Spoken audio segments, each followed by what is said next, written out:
သေရင်ငိုရမှာခန္ဓာရင်ရှိအောင်ဘာမှထိထိရောက်ရောက်ပြင်ဆင်မထားဘူးဆိုတာထင်ရှားတယ်နော်အပြောပါလောက်တဲ့ပျက်စီးခြင်းကိုတောင်ငိုကြွေးခြင်းနဲ့တုံ့ပြန်နေတတ်တဲ့လူတစ်ယောက်ဟာအလုံးစုံပျက်စီးခြင်းလို့ဆိုတဲ့သေခြင်းတရားနဲ့တွေ့လာတဲ့အချိန်မှာဘလို့လုပ်ပြီးတော့သူတည်တည်ငြိမ်ငြိမ်ရှိနိုင်မှာတော့နော်ခொနည်းရဒကမာကြီးတယောက်ကပြောတယ်တပည့်တော်သေမှာမကြောက်ပါဘူးတဲ့စင်းစင်းသားသားပြောပါဒကမာကြီးရဲ့လို့ဒကမာကြီးကသေခြင်းနဲ့နှစ်ဖူးတွေ့တူတွေမတွေ့ဘူးသေးလို့နေမှာပါလို့ဟုတ်လားတချို့ကထင်နေကြတာလေကိုယ့်ကိုယ်ကိုမကြောက်တော့ဘူးလို့ထင်နေကြတာအများစုကတော့ကြောက်ပါတယ်မြတ်စွာဘုရားလည်းဟောထားတာပဲတပ်ပေဘာယန္တိမစ္ဆုနောတပ်ပေဆိုတဲ့စကားလုံးနဲ့တော့ဟောတာနော်တတ္တဝါအလုံးစုံဟာမလဲတော့သေခြင်းကိုကြောက်တယ်တဲ့ဟုတ်လားတကယ်နှစ်ဖူးတွေ့တူတွေတွေ့ပြီဆိုရင်တော့အများစုကကြောက်ကြတာပဲကာမပေါ်မှာမမောမှုမကင်းတဲ့လူဘဝပေါ်မှာမမောမှုမကင်းတဲ့လူကုလိုနေပြီးတော့အကုလိုများတဲ့လူသူတော်ကောင်းတရားရဲ့ပေါ်မှာတန်တရားမကင်းတဲ့လူဒီ၄ယောက်ဟာတရားမှာကြောက်ကိုကြောက်လိမ့်မယ်လို့ဘုရားဟောတယ်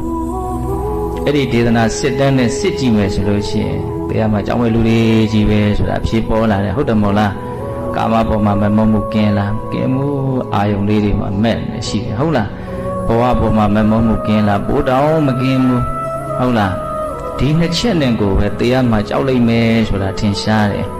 ဟုတ်လားတကယ်လို့ကိုကကုသိုလ်တွေများမယ်သို့မဟုတ်သူတော်ကောင်းတရားပေါ်မှာတန်တရားကင်းအောင်ကျင့်ထားမယ်ဆိုရင်တော့လည်းပဲတမျိုးတစ်ပုံအဖြေထွက်မယ်ပေါ့နော်အဲ့ဒါပြောရင်တာပါတော့စိုးရင်ရလိမ့်မယ်ငိုရလိမ့်မယ်ဘဝရဲ့လို့ရလာပြီဆိုလို့ရှိရင်စိုးရင်တရားတွေတွေ့လို့စိုးရင်ရပြီငိုစရာတွေတွေ့လို့ငိုရပြီဆိုရင်ဒါဘယ်သူကြောင့်ဘဝကြောင့်ဘာကြောင့်ညကြောင့်ဆိုတဲ့အမြင်ထက်ဩငါလူဘဝကြီးရလာလို့ကိုစိုးရင်ရတာပါလားငိုရတာပါလားလို့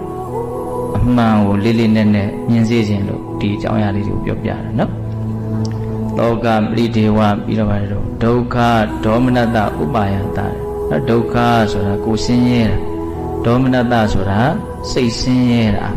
ဥပါယတဆိုတာပြင်းစွာပင်ပန်းတာတချို့သတိမေ့သွားတက်သွားတယ်ခြေမတွေပါတွေလှမ်းချိုးနှာတွေပါတွေနှက်ဟုတ်လားလောကပရိဒေဝအာချီလုံးတဲ့အခါကျတော့စိတ်ကအယံပင်ပန်းသွားတဲ့အခါတတိပါမဖြစ်သွားတော့မေ့သွားတာအဲ့ဒီလောက်ကြီးမားတဲ့အပူတွေဒုက္ခတွေဆင်းရဲတွေဘာကြောင့်ဖြစ်တယ်လို့မြတ်စွာဘုရားဟောတာတော့ဇာတိကြောင့်ဖြစ်တာတဲ့ဟုတ်လားဇာတိပစ္စယဇရာမရဏတောကပိဒေဝဒုက္ခဒေါမနတုပါဒတံမောတိဧဝမေတ္တကေဝလတဒုက္ခခန္ဓာတတမှုရိယောဟောတိတဲ့နောက်ဆုံးချုပ်ပြလိုက်တယ်